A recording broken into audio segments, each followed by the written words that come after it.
بسم اللہ الرحمن الرحیم۔ السلام علیکم۔ گھر میں ماچس نہیں تھی اور وہ چائے کی طلب میں ہلکان ہوا جا رہا تھا۔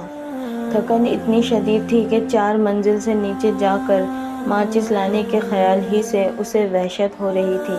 تنویر نے بے چارگی سے سر سہلایا۔ اب کیا کروں؟ اچانک کچھ سوچ کر وہ کھل اٹھا، پھر بڑبڑایا، صاحب پڑوس پر بھی تو کچھ حق ہوتا ہے۔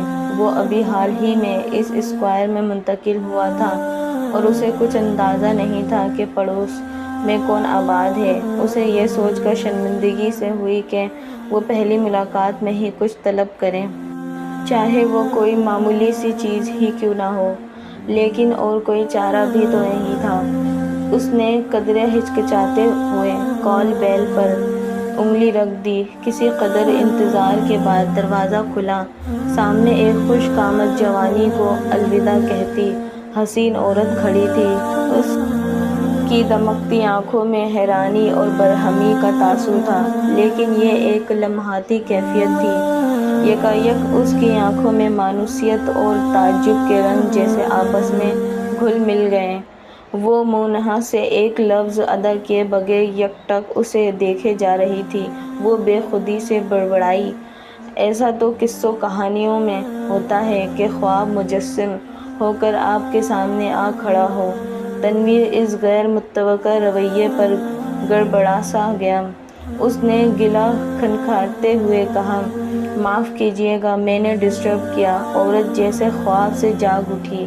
اس نے ملائمت سے کہا، جی بالکل نہیں۔ لیکن تنویر مسکرایا، میں یہاں اجنبی ہوں، آپ کا نیا پڑوسی۔ اصل میں ماچس ختم ہو گئی، اب نیچے جانے کا موڈ نہیں ہے۔ عورت نے کشادگی سے مسکراتے ہوئے ہنکارا بھرا، ماچس نہیں، میں پہلی ملاقات میں آپ کو آگ تو نہیں دے سکتی۔ پھر راستہ چھوڑتے ہوئے بولی، لیکن آپ باہر کیوں کھڑے ہیں؟ اندر آئیں۔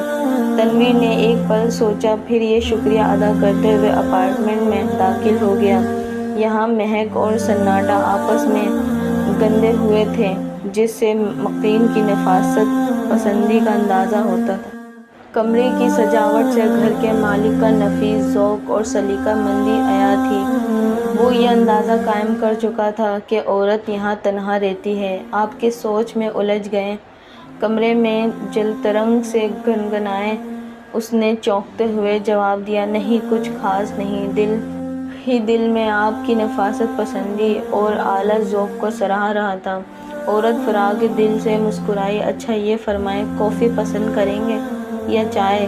تنویر نے تکلف سے کہا، اس تکلف کو جانے دیں بس۔ عورت نے اس کی بات کاٹی، تکلف کیسا؟ میں بھی ابھی آفس سے آئی ہوں اور شاید آپ بھی، اور یقیناً چائے کی طلب ہی آپ کو ماچس کے لیے یہاں لے آئی ہے۔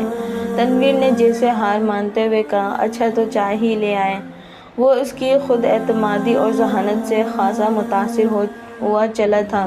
یہ عورت کس اعتماد سے ایک اجنبی کو بنا کسی خدشے کے گھر میں لے آئی ہے اور بے باکی اور اعتماد سے باتیں کیے جاتی ہے۔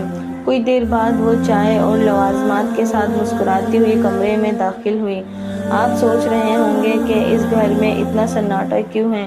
تو جناب، یہاں میں اپنی تنہائی اور خوابوں کے ساتھ رہتی ہوں۔ اب آپ ہی کہیں یہاں یہ خاموشی نہ ہو تو؟ تنویر مسکرایا، اور آج ایک اجنبی نے اس سکون کو درہم برہم کر کے رکھ دیا۔